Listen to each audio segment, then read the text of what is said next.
Hello guys, स्वागत है आपका अपने यूट्यूब चैनल एनएलसीसी परिवार पे।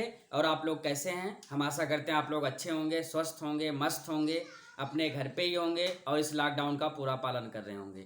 आइए, आज हम लोग का टॉपिक है निर्देशांक ज्यामिति। क्या भैया? Coordinate geometry. तो ये समझते हैं निर्देशांक ज्यामिति क्या होती है। अगर आप हमारे यूट्यूब चैनल पे अभी एकदम नए हैं तो चैनल को सब्सक्राइब कर लीजिए, बेल आइकन को दबा दीजिए ताकि आपको वीडियो के नोटिफिकेशन मिलते रहें। आइए वीडियो को देखते हैं। आइए भैया, अब मान लेते हैं हम लोग एक अपने ऊर्ध्वाधर रेखा खींच देते हैं और एक क्षैतिज रेखा खींच देते हैं। दो रेखाएं हम लोग खींच देते हैं, एक ऊर्ध्वाधर और एक क्षैतिज रेखा है। दो रेखा हम लोगों ने खींचा, एक ऊर्ध्वाधर रेखा खींचा भैया, एक क्षैतिज रेखा खींचा। ठीक है। अब आप देखिए सभी को चार पार्ट में ये बांट रहा है। दोनों रेखाएं देखिए, ये प्रथम, ये द्वितीय, ये तृतीय, चतुर्थ, चार पार्ट में डिवाइड हुए नहीं हुए भैया, फर्स्ट, सेकंड, थर्ड, फोर्थ। तो इसको हम मान लेते हैं फर्स्ट, इसको मान लेते हैं सेकंड, और इसको मान लेते हैं थर्ड, और इसको मान लेते हैं fourth. First, second, third, fourth, ये मान लेते हैं। अब इसी को नाम दे दिया जाता है चतुर्थांश। क्या नाम दे दिया जाता है भैया? चतुर्थांश। क्या नाम दे दिया जाता है? चतुर्थांश। ये हो जाएगा दूसरा चतुर्थांश, ये हो जाएगा सेकंड चतुर्थांश, सेकंड चतुर्थांश, और ये हो जाएगा थर्ड चतुर्थांश, चतुर्थांश, और ये हो जाएगा फोर्थ चतुर्थांश। कौन सा हो जाएगा भैया? फोर्थ चतुर्थांश। ये आपका होता है प्रथम चतुर्थांश हो गया, द्वितीय हो गया, तृतीय हो गया, चतुर्थ हो गया। आप लोग जानते होंगे बढ़िया से कि एक दूसरे को 90 डिग्री पे काट रहे हैं। ये 90 अंश इसका, 90 अंश इसका, 90 अंश इसका, 90 अंश इसका, तो सभी को 90-90 के हिसाब में बांट देता है। ठीक है। ये हमारा होता है भैया एक्स, और ये हो गया आपका एक्स डैश। ये होता है वाई, ये हो गया वाई डैश। ठीक भैया। ये आपका हो गया एक्स और ये हो गया आपका एक्स डैश। ये अक्ष होते हैं भैया, एक्स अक्ष हो गया, ये एक्स डैश हो गया, ये वाई अक्ष हो गया, ये वाई डैश हो गया। ठीक है। अब आप बात समझिए, अगर मान लीजिए हम इस बिंदु पे हैं, ठीक है, इस बिंदु पे हैं, तो हम चार सिचुएशन में आगे बढ़ सकते हैं। एक दाहिनी तरफ बढ़ सकते हैं, दूसरा बाईं तरफ बढ़ सकते हैं, तीसरा ऊपर बढ़ सकते हैं और चौथा नीचे बढ़ सकते हैं। चार जगहों पे हम लोग अगर रास्ते पे जाना चाहें तो जा सकते हैं। आप देखिए, यहां से हम दाहिनी तरफ भी जा सकते हैं, यहां से हम बाईं तरफ भी आ सकते हैं, यहां से हम ऊपर भी जा सकते हैं और यहां से हम नीचे भी जा सकते हैं। ठीक भैया। चलिए, यहां तक चीजें समझ में आई सबको? इतना आपको समझ में आना चाहिए। चलिए, अब इसके बाद हम लोग को देखना होता है, दो शर्त आपकी होती है।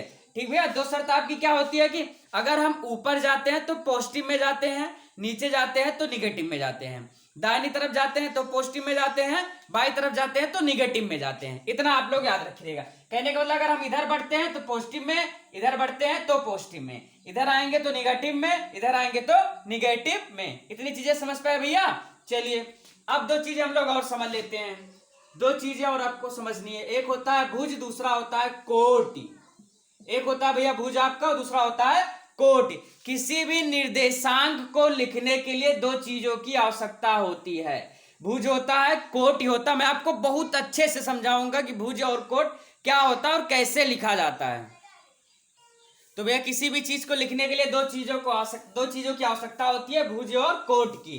किसी भी निर्देशांक को आपको लिखने के लिए, किसी भी निर्देशांक को लिखने के लिए दो चीजों की जरूरत होती है। अब मान लीजिए निर्देशांक हम लोगों ने भुज मान लिया 4 और कोट मान लिया 5। ठीक भैया। ये 4 मान लिया और ये 5 में मान लिया। इसका लिखने का तरीका होता है 4,5। क्या होता है? 4,5। अब आप बात को समझिएगा कि 4,5 का मतलब क्या होता है। 4,5 का मतलब यह होता है कि जो आपका 4 है ये भुज है, अर्थात भुज का मतलब क्या हुआ? ये हो गया भुज आपका, और ये आपका हो गया कोट। ये भुज हो गया और ये आपका कोट हो गया। भुज उसे कहते हैं जो कि एक्स अक्ष पे चली गई दूरी होती है। ठीक भैया। भुज किसे कहते हैं? एक्स अक्ष पर चली गई दूरी, चली गई दूरी क्या कहलाती है भैया? आपकी भुज। और वाई अक्ष पर चली गई दूरी, वाई अक्ष पर चली गई दूरी आपकी क्या होती है भैया? कोटि होती है। एक्स अक्ष पर चली गई दूरी भुज होती है और वाई अक्ष पर चली गई दूरी कोटि होती है। अर्थात अगर कहीं पे हम लोग लिखे हुए हैं 4,5, इसका मतलब क्या हुआ भैया कि एक्स अक्ष पे हम 4 इकाई गए हैं या 4 मात्रक गए हैं, और वाई अक्ष पे हम लोग कितना गए हैं? 5 गए हैं। अब हमको एक चीज को और ध्यान रखना होता है। वो क्या होता है? चिन्ह का। हम लोगों को चिन्ह का विशेष ध्यान रखना होता है कि चिन्ह कैसे हम लोग जानेंगे।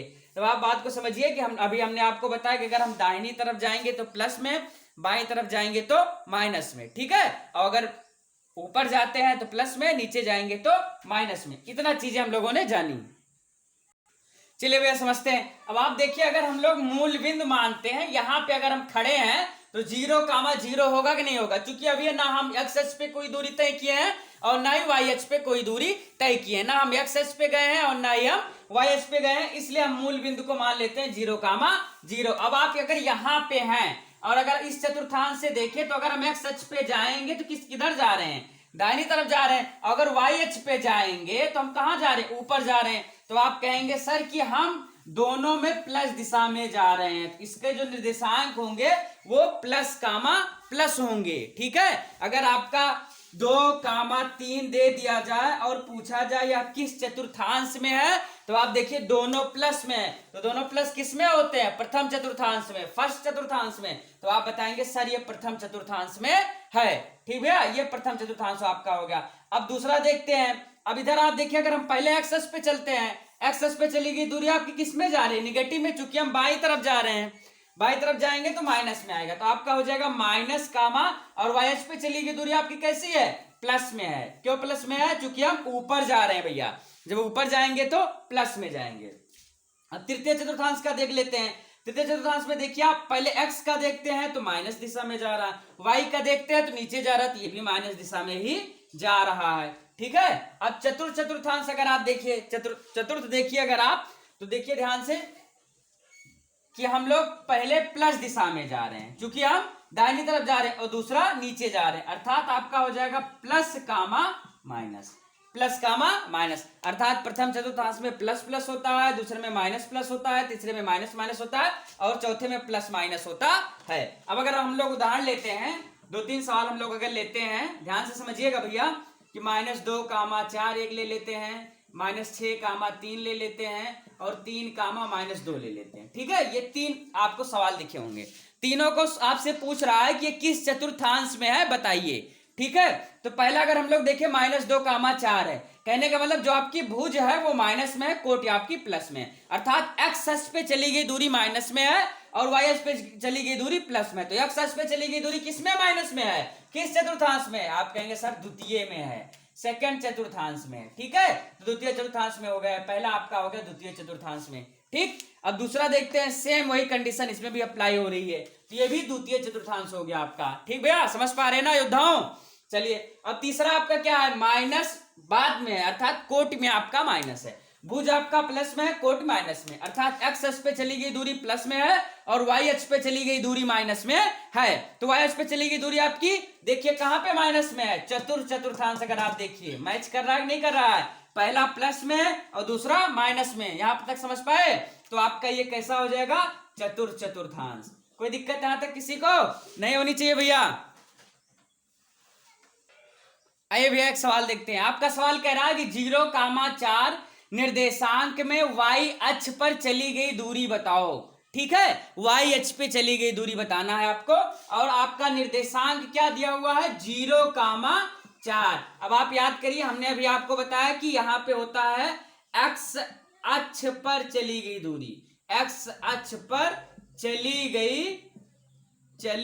गई दूरी पहला जो आपका होता है, और इसको हम नाम दे देते हैं भुज का, ठीक है। पहला जो आपका होता है, पहला जो होता है आपका वो एक्स अक्ष पर चली गई दूरी होती है, और दूसरा जो आपका होता है कोटि, ये वाई अक्ष पर चली गई दूरी है, वाई अक्ष पर चली गई दूरी है, चली गई दूरी है, वाई अक्ष पर चली गई दूरी है, इसको नाम दे दिया जाता है कोटि का, इसको नाम दे दिया जाता है कोटि का। वाई अक्ष पर चली गई दूरी होगी आपकी कोटि, और एक्स अक्ष पर चली गई दूरी भुज, यही तो हम लोगों ने अभी सीखा हुआ था। तो आपका सवाल कह रहा है वाई अक्ष पर चली गई दूरी बताइए, तो हमको आप बताइए कि वाई अक्ष पे चली गई दूरी कितनी है। सिंपल सा आप देख रहे हैं कि 4 है, और एक्स अक्ष पे चली गई दूरी कितनी है, 0 है, अर्थात कोई दूरी तय नहीं हो रही, वो मूल बिंदु पे ही खड़ा है। और आपका वाई अक्ष पे चली गई दूरी कितनी है, 4 है। तो आपका आंसर कितना आ जाएगा भैया, 4 मात्रक या इकाई, जो भी आप लिखना चाहें। तो एक्स अक्ष पे चली गई दूरी आपकी 0 हो गई और वाई अक्ष पे चली गई दूरी आपकी कितनी हो गई, 4 हो गई। समझ में आया भैया सबके प्रिय योद्धाओं? चलिए